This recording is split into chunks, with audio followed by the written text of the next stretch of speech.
Le gaz naturel, on en a besoin partout. C'est une énergie clé. Mais il y a un gros problème, il est rarement là où on le consomme. Alors la grande question c'est, comment on fait pour faire traverser un océan à une substance invisible qui s'échappe partout? C'est le défi incroyable que relève toute une industrie. C'est vraiment la question à 1 milliard de dollars. Un gaz, par nature, ça prend toute la place disponible, ça s'échappe. Alors essayer de mettre ça dans une boîte pour traverser l'océan, ça paraît juste mission impossible, non? Et pourtant, c'est exactement ce qu'on a réussi à faire. Et la solution, elle est carrément géniale. La voici, la solution. Ce monstre des mers, c'est un méthanier. Mais attention, ce n'est pas juste un gros tanker. C'est bien plus que ça. C'est une sorte de thermos flottant géant super sophistiqué. Et son job, c'est de transporter le gaz. Mais pas n'importe comment. Il le transporte sous une forme qui change la donne, à l'état liquide. Mais au fait, pourquoi se donner tout ce mal? La raison, elle tient en 2 mots, le gaz échoué. Imaginez un peu, on découvre des réserves de gaz gigantesques, mais au fond de nulle part. Beaucoup trop loin des villes, des usines, impossible de tirer un pipeline jusque-là. Ce gaz, il est coincé sur place, en fait. La seule et unique façon d'en faire quelque chose, de le vendre, c'est de le faire voyager par la mer. D'accord, mais comment on fait pour faire rentrer une quantité astronomique de gaz dans un seul bateau? Eh bien, la réponse, c'est une sorte de magie industrielle. On va le rendre tout petit. Oui, le faire rétrécir. Et je pèse mes mots, ce n'est pas juste une façon de parler. Accrochez-vous bien, parce que le chiffre est hallucinant. On arrive à diviser son volume par 625. C'est vraiment ça, le tour de passe-passe qui débloque tout. Pensez-y une seconde. Sans ça, pour transporter la même quantité, il faudrait 625 bateaux au lieu d'un seul. Niveau rentabilité, ce serait juste impossible. Cette densité, c'est vraiment la pierre angulaire de tout le système. Le secret de cette transformation, le froid. Mais un froid, extrême. On parle de moins 162 degrés Celsius. Pour vous donner une idée, c'est une température qu'on trouve nulle part sur Terre, même pas en Antarctique. Et à cette température-là, le gaz n'a plus le choix. Il se condense, il devient liquide. L'analogie qui est souvent utilisée, et elle est parfaite, c'est comme si on prenait tout le gaz qui pourrait remplir un stade de foot et qu'on arrivait à le faire rentrer dans un seul bus scolaire. Voilà, c'est ça, la puissance de la liquéfaction. On arrive à concentrer une énergie absolument dingue dans un espace tout petit. Alors, comment ça marche en gros? D'abord, on nettoie le gaz. On enlève tout ce qui n'est pas du méthane pur. Ensuite, on le fait passer dans une série de frigos géants, de plus en plus froids, jusqu'à atteindre la température cible. Et à la fin du processus, on a notre fameux GNL, le gaz naturel liquéfié, qui n'attend plus qu'à être chargé sur les navires. Ok, donc la partie technique, c'est impressionnant. Mais ce n'est que la moitié de l'histoire. Parce que derrière la science, il y a toute une chaîne logistique et économique qui est tout aussi, voire plus, complexe. Ce voyage, ce n'est pas seulement des bateaux qui vont d'un point A à un point B. C'est ce qu'on appelle une chaîne de valeur, et elle est extrêmement tendue. Chaque goutte de GNL qui est transportée est déjà vendue en fait. Elle est liée par des contrats en béton, signés des années à l'avance, entre celui qui produit le gaz et celui qui va le consommer. Et pour que cette chaîne fonctionne, il faut du monde. Beaucoup de monde. On a les producteurs de gaz, bien sûr, les entreprises qui gèrent les usines de liquéfaction, qui coûtent des fortunes à construire d'ailleurs, les compagnies de transport maritime et leurs flottes de méthaniers, et puis à l'arrivée, les terminaux qui vont retransformer le liquide en gaz.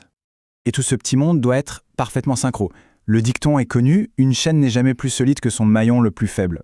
Eh bien ici, c'est exactement ça. Le moindre pépin a un bout et c'est tout le système qui peut gripper.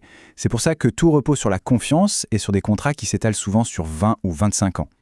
Le truc, c'est que quand on manipule autant d'énergie, dans des conditions aussi extrêmes, forcément, ça vient avec son lot de risques. Et pas des petits risques, des risques immenses. Le contraste entre ces deux images est saisissant. De côté, on a cette image presque élégante, très technologique, du navire qui glisse sur l'eau. Et de l'autre, on a cette carte, beaucoup plus froide, beaucoup plus directe. Elle nous montre les zones d'impact potentielles en cas de problème majeur sur un site. C'est un rappel très clair que derrière toute cette belle mécanique, on joue avec des forces qu'il faut impérativement contrôler. Alors, d'où vient le danger concrètement? Spontanément, on pourrait se dire la corrosion, une pièce qui casse, un défaut technique. Mais les statistiques nous racontent une autre histoire. Pour les pipelines par exemple, presque 87% des ruptures sont causées par ce qu'on appelle des agressions externes.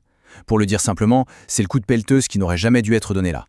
Le plus grand danger, souvent, ne vient pas de la complexité du système lui-même, mais de l'extérieur, de l'imprévu.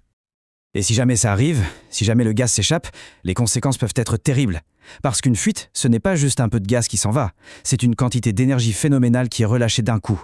Et s'il y a la moindre source d'ignition à proximité, une étincelle, alors on ne parle plus d'une fuite, On parle d'un incendie, ou pire, d'une explosion massive. Alors, la question est évidente. Face à des risques pareils, comment est-ce que cette industrie fait pour fonctionner tous les jours, partout dans le monde, sans catastrophe permanente? Eh bien, la réponse, ce n'est pas « ils ont de la chance », non. La réponse, c'est « ils ont un système ». Et ce système, cette philosophie de la sécurité, repose sur une image assez surprenante, celle du gruyère. Oui, du gruyère.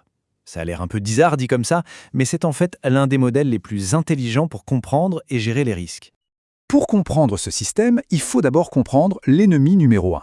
Dans le jargon de l'industrie, ça s'appelle la perte de confinement primaire. En français courant, ça veut tout simplement dire la fuite. C'est l'événement que tout le monde cherche à éviter. C'est le début de tous les ennuis possibles. Donc, tout le travail des ingénieurs, c'est 1. Empêcher cette fuite de se produire, et 2. Si jamais, par malheur, elle se produit quand même, tout faire pour que ça ne se transforme pas en catastrophe. Et c'est là que notre gruyère entre en scène. L'idée de base est super simple. Aucune barrière de sécurité n'est infaillible. Jamais. On peut imaginer que chaque barrière de protection est comme une tranche de gruyère. Et comme le gruyère, elle a des trous, des petites failles. L'accident majeur, la catastrophe, n'arrive que dans une seule configuration, extrêmement rare. Le moment où, par un malheureux hasard, les trous de toutes les tranches de fromage s'alignent parfaitement. Du coup, tout le jeu consiste à éviter cet alignement fatal. Et pour ça, on regarde 2 types d'indicateurs. Il y a les indicateurs retardés, eux, c'est comme regarder dans le rétroviseur. On compte les accidents qui ont déjà eu lieu. C'est bien pour apprendre, mais le mal est déjà fait. Et puis, il y a les indicateurs avancés, et c'est ça qui est crucial. Là, on ne regarde plus les accidents, on mesure la santé de nos tranches de gruyère, on vérifie en permanence qu'elles sont solides.